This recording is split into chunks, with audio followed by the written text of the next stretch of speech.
नमो नारायण मित्रों, मैं राहुलेश्वर आप सभी का स्वागत है भाग्य मंथन में।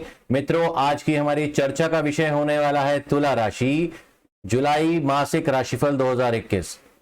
इस राशिफल में सर्वप्रथम हम बात करेंगे ग्रह गोचर की, जिसे राशि परिवर्तन भी कहा जाता है, और उसके पश्चात हम बात करेंगे तुला राशि से संबंधित सभी महत्वपूर्ण हिस्सों के बारे में, जैसे कि आर्थिक स्थिति, पारिवारिक सुख, जीवन साथी, व्यापार, नौकरी, स्वास्थ्य, शिक्षा और अंत में ज्योतिषीय उपचार। इन सभी के सभी हिस्सों पर हम प्रकाश डालते हुए अंत में हम बात करेंगे ज्योतिषीय उपचारों की। जो भी नकारात्मक प्रभाव पड़ने वाले हैं इस महीने के गोचर से, उनसे कैसी मुक्ति पाई जाए, इसकी चर्चा करेंगे। चलिए, ज्यादा समय व्यर्थ ना करते हुए स्क्रीन पे खोल लेते हैं तुला राशि की कुंडली। देखिए, इस प्रकार से आपकी तुला राशि की जो कुंडलियां दिखने वाली है जुलाई के महीने में। वर्तमान में आज हम जो ये शूट कर रहे हैं, यह 6 तारीख को कर रहे हैं। जुलाई का महीना लगे हुए ऑलरेडी 6 दिन हो चुके हैं, आज 6ठा दिन है। लेट करने के लिए, इसमें देरी करने के लिए हम माफी चाहते हैं। कुछ तकनीकी खराबी के कारण हम लेट हो गए थे, लेकिन देर आए दुरुस्त आए। अभी महीना बचा है, 5 दिन निकले हैं, और महत्वपूर्ण गोचर जो चालू होने हैं वो 6 तारीख से होने हैं, 6-7 तारीख से। तो इसीलिए चलिए आगे बढ़ते हैं, बात करते हैं गोचर की।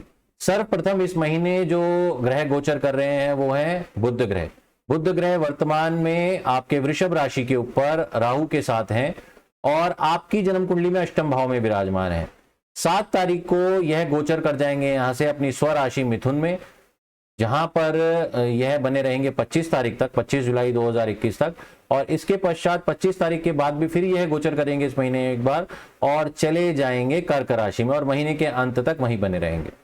इसके बाद होगा सूर्य ग्रह का गोचर। सूर्य 16 तारीख तक आपकी जन्म कुंडली के बैठे हैं भाग्य भाव में मिथुन राशि के ऊपर, और 16 तारीख के बाद ये यहां से गोचर करते हुए चले जाएंगे अपने आपके कर्म स्थान में कर्क राशि के ऊपर।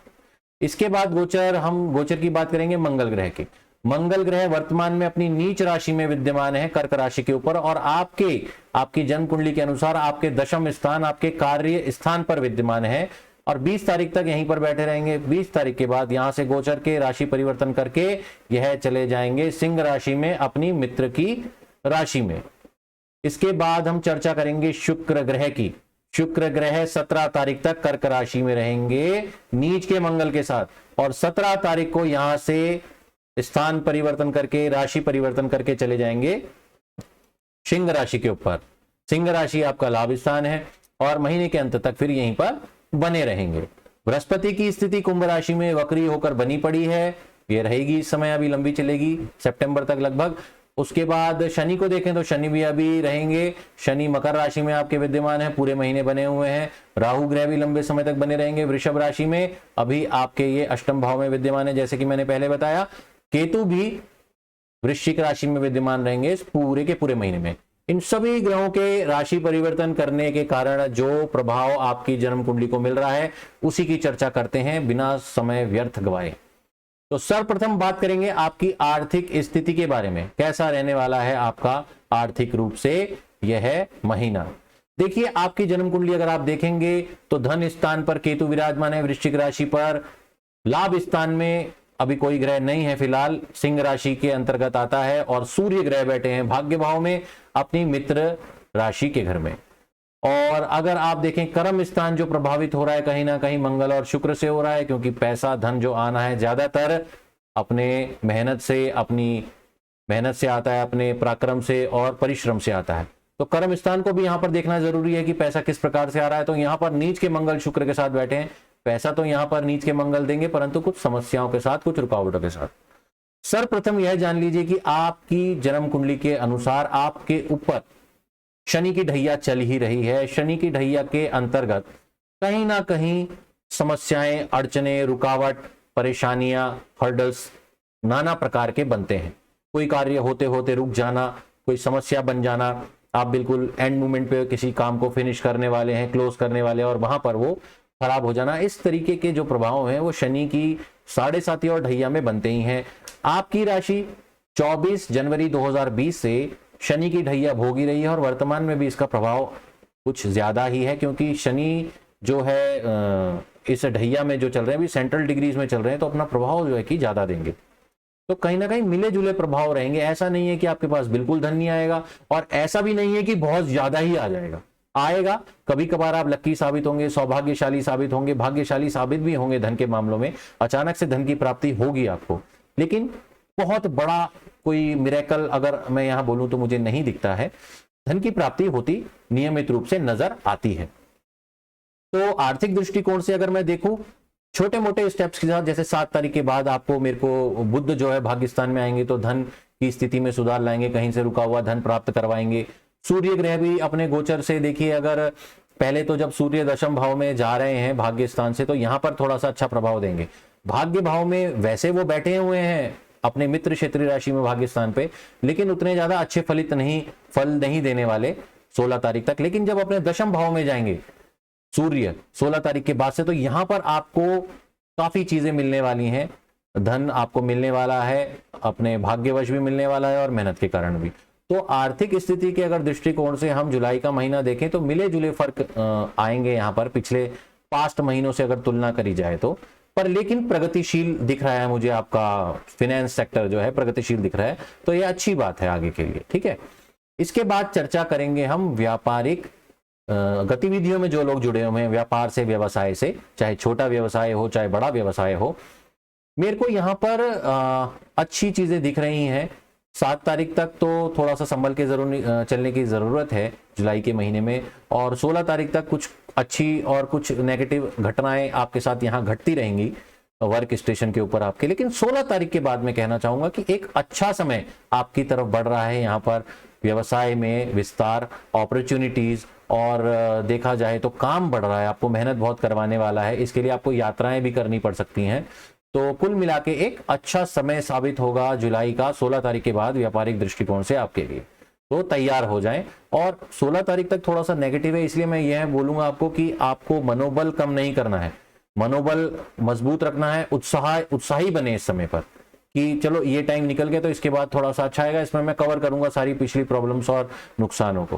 तो ठीक है, इसके बाद हम चर्चा करेंगे नौकरी वालों के लिए। नौकरी वाले इस समय थोड़ा सा मुझे पैनिक लग रहे हैं 16 तारीख तक, ज्यादा एक उधेड़ बुन की स्थिति में लगे हैं। करें क्या ना करें, किससे सही हो जाए स्थितियां, किससे हम थोड़ा सा सेफ जोन में पहुंच जाएं, ऐसा क्या कार्य करें, स्थान परिवर्तन कर दें। क्योंकि वैसे भी देखिए ढैया के दौरान स्थान परिवर्तन, चाहे वो घर का हो, मकान का हो, नौकरी का हो, नौकरी के कारण हो, वो ये स्थितियां बनती हैं कुल मिला के शनि ढैया के अंतर्गत। तो आपके ऊपर भी लग रही है, और मंगल और शनि एक दूसरे को जो अपना दृष्टि संबंध दे रहे हैं, समसप्तक बैठे हुए एक दूसरे के सामने आमने सामने, तो ये थोड़ा परेशान करने वाला है, मानसिक रूप से आपको प्रताड़ित पीड़ित करने वाला है। और यह प्रभाव रहने वाला है मुझे लगता है 20 तारीख तक, मुख्यतः जब तक मंगल आमने सामने रहेंगे तब तक। और कहीं ना कहीं सूर्य भी आ जाएंगे जब आपके, तो तब आपको थोड़ा बहुत बचाव मिलेगा। और यहां पर 16 तारीख के बाद मुझे पदोन्नति के बहुत ही सुंदर योग आपके दिख रहे हैं, जिसके अंदर इंक्रीमेंट भी हो सकता है आपका, और अच्छी अच्छी चीजें आपके साथ हो सकती हैं। एक जिस कंपनी में आप ऑलरेडी कार्यरत हैं उससे आप ट्रांसफर होकर अपनी मनोवांछित जगह पे भी जा सकते हैं। तो 16 तारीख तक मनोबल को मजबूत रखिए, उत्साह को कम ना होने दें। 16 तारीख के बाद देखिए उच्चाधिकारी भी आपके समर्थक बनते मेरे को नजर आ रहे हैं। तो मजबूती से खड़े रहिए और बिल्कुल पीछे ना हटिए। चलिए, यहां तक अभी हमारी बात हो गई है आर्थिक स्थिति, व्यापारिक स्थिति के बारे में और हमारी नौकरी के बारे में। अब मैं बात करूंगा जीवन साथी। अगर आपका विवाह हो चुका है तो यह महीना देखा जाए तो बहुत ज्यादा आपके लिए सावधानी रहने वाला है, क्योंकि मंगल का नीच राशि में संचरण हुआ है, राशि परिवर्तन हुआ था, जो कि शादीशुदा लोगों के लिए बहुत जरूरी है, उस पर ध्यान देना। तो देखिए, जीवन साथी के अगर दृष्टिकोण से हम देखें तो सप्तम भाव जिम्मेदार माना जाता है लगभग, और सप्तम भाव के जो स्वामी हैं आपके वो बनते हैं मंगल, क्योंकि मेष राशि का अधिपत्य है सप्तम भाव में, और मंगल बैठे हैं अपनी नीच राशि में शुक्र के साथ। तो यहां पर दो चीजें बनती हैं, एक तो कहीं पर छुटपुट लड़ाई झगड़े, असहमति, असंतुष्टि, थोड़ी सी आपकी ओर से जीवन साथी को लेकर नजरअंदाजी, और बाहर का रुख करने से इस समय पर बचें। क्योंकि मेरे को ऐसा लगता है शुक्र नीच का मंगल शुक्र के साथ बैठ करके कुछ आपका जो है कि अट्रैक्शन के केसेस यहां पर बढ़ जाते हैं। सबके साथ नहीं, किसी किसी के साथ जिसकी जन्म कुंडली में ऐसे ही योग हो, ठीक है, क्योंकि देखिए यहां पर हमें समग्र लेकर चलना पड़ता है। समग्र लेकर चलेंगे तो उसमें देखिए कहीं पे अच्छे लोग भी आ जाते हैं किसी लेवल पे और कहीं पे बुरे लोग भी आ जाते हैं, तो मतलब जो गलत काम कर रहे हैं उनसे मेरा तात्पर्य है। तो यहाँ पर आपको थोड़ा सा अपना दायरा बढ़ाकर इस राशिफल को समझना पड़ेगा, क्योंकि हम समग्र में ले रहे हैं तो इसका मतलब ये नहीं कि तुला राशि के हर व्यक्ति के साथ ही वैसा होना है। किसी की कुंडली में जन्म समय के ग्रह खराब रहते हैं, किसी के अच्छे रहते हैं, उसी अनुसार ऊपर नीचे जो है प्रभाव होते हैं। तो यहां पर मैं बस फल की बात कर रहा हूं कि मंगल जब शुक्र के साथ आते हैं और नीच का मंगल हो तो कहीं ना कहीं वो ऐसी गतिविधियों में आपको डाल सकते हैं जो कि निंदा के योग्य हो, गलत हो। जीवन साथी अगर आपका ऑलरेडी है तो आपको यहां पर ध्यान देना चाहिए। तो उसी दृष्टिकोण से यहां पे यह प्रभाव बन रहा है जिससे आप प्रभावित हो सकते हैं। तो इसमें अगर आप सावधानी रखें और जीवन साथी को थोड़ा सा समय दें तो चीजें मेरे को अच्छी होती दिख रही हैं। थोड़ा सा यहां पर एक चीज और भी हो सकती है, क्योंकि अष्टम भाव से राहु संचरण कर रहे हैं। राहु संदेह के कारक हैं और संदेह उत्पन्न कराते हैं जीवन साथी के संबंधों में, किसी भी और भी चीजों के लिए। क्योंकि मैं जीवन साथी की बात कर रहा हूं तो यहां पर आपके जीवन साथी के मन में या आपके मन में जीवन साथी के प्रति संदेह की स्थिति भी प्रकट हो सकती है, बन सकती है। तो उसका भी ध्यान रखें। किसी भी बारे में अगर आपको कुछ संदेह लगता है या कोई बात आ जाती है सामने, तो उसको बैठकर सुलझाइए, उसके बारे में बात करिए। बिना बात करे मन में अपने नकारात्मक चीजें ले आना, नकारात्मक विचार ले आना, यह पूर्ण रूप से गलत है मेरे अनुसार। तो यहां पर आपको थोड़ा ध्यान देने की जरूरत है। चलिए, यहां पर हमने बात कर ली जीवन साथी की। अब बढ़ते हैं प्रेम संबंधों के लिए। देखिए, प्रेम संबंधों के लिए आपकी कुंडली में पंचम भाव जो है कि देखा जाता है। पंचम भाव पे शनि ग्रह का अधिपत्य है। वर्तमान में गुरु वक्री होकर यहां विद्यमान है। शनि सुख स्थान में अपनी राशि में विराजमान है। कहीं ना कहीं जो प्रेम के पुष्प हैं आपके मन में मुझे खिलते दिख रहे हैं। यहाँ प्रेम आपके जीवन में आने को आतुर है, आ चुका है। तो यह समय आपके लिए कहीं ना कहीं मुझे लगता है अच्छा है, समय व्यतीत करने वाला है। लेकिन दोबारा मैं वही बात करूंगा कि मंगल भी नीच राशि में अपने संचरण कर रहे हैं, तो थोड़ा सा ध्यान देने की जरूरत है। ध्यान दीजिए तो सब कुछ अच्छा है प्रेम संबंधों के दृष्टिकोण से। चलिए, इसके बाद हम बात करते हैं आपके शिक्षा के बारे में। बच्चों की बात करेंगे। बच्चे मन के सच्चे, लेकिन हम इनकी बात हमेशा बाद में करते हैं। प्रभावित है बच्चों की शिक्षा, आप सभी जानते हैं। पिछले 2 वर्षों से स्कूल बंद हैं, तो यहां पर थोड़ा सा बाहर भी नहीं जा पा रहे बच्चे खेलने के लिए, घूमने के लिए। तो थोड़ा सा उन्हें टाइम चाहिए, पेरेंट्स का क्वालिटी टाइम, कि पेरेंट्स उनके साथ बैठें, खेलें, अपना समय लगाएं। टीवी से और मोबाइल से ज़्यादातर वो उनको ना लगा के रखें, उनके साथ खेलें। उनके साथ जो आप और एक्टिविटीज़ होती हैं जो स्कूल में होती हैं वो घर में आप प्रयास करिए उनको कोशिश करने के लिए। थोड़ा सा उनका भी जो है कि एक तरीके से जो नेगेटिविटी बन रही है घर के बंद कमरों के अंदर, घुटन के अंदर, उससे वो निकल पाए और मोबाइल और टीवी के पास ना जाकर के आपके पास आए। इससे आप दोनों के, बच्चों के और आपके संबंध भी अच्छे बनेंगे और वो कहीं ना कहीं आप उनको अच्छे से समझ पाएंगे और वो आपको अच्छे से समझ पाएंगे।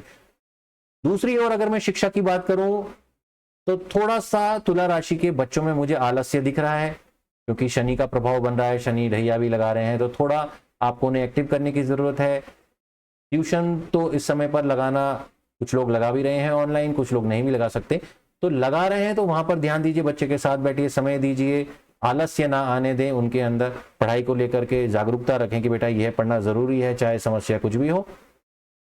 दूसरा, शिक्षा के क्षेत्र में मुझे थोड़ा सा अच्छा दिख रहा है, प्रभाव बन रहा है तुला राशि वालों के लिए भी, तो यह शुभ है यहाँ पर। इसके बाद जो हम बात करेंगे, हमारे जो मुख्य चीजें डिस्कस यहाँ पर हमारी हो चुकी हैं, इसके पश्चात अगर हम बात करें तो हमारा आता है जो सबसे जरूरी है, वो है हेल्थ इज वेल्थ। वेल्थ तभी होगी जब आपकी हेल्थ अच्छी होगी, आप शरीर से मजबूत होंगे, आपका स्वास्थ्य अच्छा रहेगा, तभी आप जीवन के सभी चीजों को कर पाएंगे। तो देखिए, स्वास्थ्य के दृष्टिकोण से मुझे जो चीजें दिख रही हैं खराब, वो है सबसे पहला आपकी जन्म कुंडली में अष्टम भाव में बैठा हुआ राहु, जो कि मानसिक कष्ट को बढ़ाता है, मानसिक कष्टों में वृद्धि करता है, एंजाइटी डिप्रेशन का कारक है। चाहे वो बच्चे हों चाहे वो बड़े हों, अगर अष्टम भाव में राहु बैठा है तो डिप्रेशन और एंजाइटी की घटनाएं ज्यादा घटती मुझे दिख रही हैं। परेशान, आंतरिक रूप से दबी हुई परेशानी जो किसी को आप बताते भी नहीं। और पेट संबंधी रोग, अष्टम भाव के राहु पेट संबंधी रोगों पर अपना प्रभाव बनाते हैं, जठराग्नि को कम करते हैं, जिससे पाचन में भी दिक्कतें बनती हैं। तो यहां पर आपको राहु को शांत करने की जरूरत है। दूसरा, अगर मैं देखूं तो स्वास्थ्य के दृष्टिकोण से अगर प्रभाव जो भी वर्तमान में बना रहे हैं, मंगल नीच के बना रहे हैं, आपके चतुर्थ दृष्टि आपके लग्न पे बनाए हुए हैं नीच राशि में जाकर, जो कि 20 तारीख को बाद अपनी दृष्टि यहां से हटाएंगे। तो इससे क्या है, कहीं ना कहीं आपके शरीर को आघात लगने के योग बन रहे हैं, चोट, जिसे कि पैरों पर चोट लग सकती है, कभी फिसल गए उससे चोट लग सकती है, किसी लोहे की चीज से आपको चोट लग सकती है, क्योंकि शनि भी देख रहे हैं। तो यहाँ पर वाहन चलाते समय आपको बहुत ध्यान से रखना है, वाहन चलाते हुए चोट लगना और उसके बाद उसकी पीड़ा पूरे मंथ झेलना, ऐसे योग बन सकते हैं। तो यहाँ पर आपको बहुत ज्यादा ध्यान रखना है इन चीजों का। अच्छा, अब बात करेंगे ज्योतिषीय उपचारों की। क्या करना है आपको जुलाई के महीने में और जिससे आपको आने वाले महीनों में भी इसका अच्छा फल मिले। तो देखिए, यहाँ पर जो मुझे लगता है सबसे खराब स्थिति में जो बैठे हैं वो बैठे हैं इस समय पर राहु। राहु ग्रह अष्टम भाव में खराब स्थिति में बहुत ज्यादा बैठे हैं और कहीं ना कहीं शनि तो ढैया लगाए हुए हैं। तो शनिवार के दिन आप हनुमान चालीसा का पाठ करना चालू कर दें, सुंदरकांड का पाठ चालू कर दें। और शनिवार के दिन क्या करें, आप 4 मुख का एक दिया ले लें, उसकी 4 बत्तियां बनाएं और सरसों के तेल से उसे प्रज्वलित करके उसको अग्नि दे करके चारों दिशाओं से, और उसको भैरव बाबा के सामने अर्पित कर दें। इससे क्या होगा, भैरव बाबा इस प्रभाव से आपको चारों दिशाओं से सुरक्षा देंगे और जो एक आपका जो दोष बन रहा है राहु का अष्टम भाव का, वो भी यहां से शांत होगा। वहां से आपको चारों तरफ से जो नेगेटिव विचार और नेगेटिव जो भूमिका बन रही है विचारों की, आपको उसको शांत करेंगे। तो इसीलिए 4 मुखी दिया आप अर्पित करिए भैरव बाबा को। और शनि मंदिर जरूर जाएं, शनि मंदिर में जाकर जो दान पुण्य यथाशक्ति आप कर पाए यहाँ पर कर सकते हैं, क्योंकि जैसा कि मैं सब हर बार बोलता हूं, सर्वेशाम उपायानाम दानम श्रेष्ठतम मतम, अर्थात दान की जो क्रिया है वो सबसे ज्यादा मतलब अच्छी रहती है इस कलयुग के अंदर। इसको आप करिए, आपके लिए बढ़िया रहेगा। तो यहां पर हमने ज्योतिषीय आपको उपचार भी बता दिए, सामान्य और सरल। अंत में मित्रों मैं यह कहना चाहूंगा, कई बार हमारे पास कमेंट आते हैं, हम यह जो राशिफल बनाते हैं यह एक समग्र रूप से सबके लिए बनाते हैं और इसमें आप रिलेट कर पाए तो बहुत अच्छी बात है। कई बार नहीं भी होता है रिलेट, क्योंकि सबकी कुंडलियां जन्म की अलग अलग होती हैं। तो यहाँ पर अगर आप कोई बड़ा डिसीजन ले रहे हैं, जैसे स्वास्थ्य संबंधी या कोई लाइफ से बड़ा कोई डिसीजन ले रहे हैं, तो उसके लिए मैं आपको यहाँ पर अनुशंसित करूंगा कि आप किसी प्रोफेशनल एस्ट्रोलॉजर की मदद से ही कोई बड़ा डिसीजन लें। और यहाँ पर कोई मेडिकल स्थिति बनती है आपके साथ, या फिर कोई भी बड़ा डिसीजन, आप शादी विवाह या फिर डाइवोर्स संबंधी भी कई बार लोग डिसीजंस ले लेते हैं, तो उस प्रकार के डिसीजंस यहाँ पर बिल्कुल ना लें हमारे एपिसोड को देख करके, क्योंकि यह समग्र रूप से करा गया विश्लेषण है। यहाँ पर अगर आप किसी मुद्दे के ठोस निर्णय के ऊपर जाना चाहते हैं और कोई निर्णय लेना चाहते हैं, तो उसके लिए आपके लिए यह उपयुक्त नहीं है कि आप इस प्रोग्राम को आधार बनाएं। इसके लिए आपको व्यक्तिगत रूप से कंसल्टेशन लेनी चाहिए। आप हमसे लेना चाहते हैं तो हमारी फोन लाइंस स्क्रॉल में आपको नंबर दिख रहे हैं, वहां से आप अपना अपॉइंटमेंट बुक कर अपना कंसल्टेशन बुक कर सकते हैं, हमसे बात कर सकते हैं, हम आपको गाइड करेंगे। और अगर आप हमसे नहीं करना चाहते तो आप किसी अच्छे और कंसल्टेंट से, जो ज्योतिषीय कंसल्टेंट हैं, एस्ट्रोलॉजर हैं, आप उनसे बात करिए, उसके बाद ही आप किसी निर्णय पे पहुंचे। और अंधविश्वास में ना बढ़े। ज्योतिष एक साइंस है, उसको साइंस की तरह ले और रूढ़िवादिता इसमें ना दिखाएं, अपना सोच का दायरा भी बढ़ाएं। ठीक है। भाग्य मंथन के आज के एपिसोड से जुड़ने के लिए आप सभी लोगों का हृदय से धन्यवाद।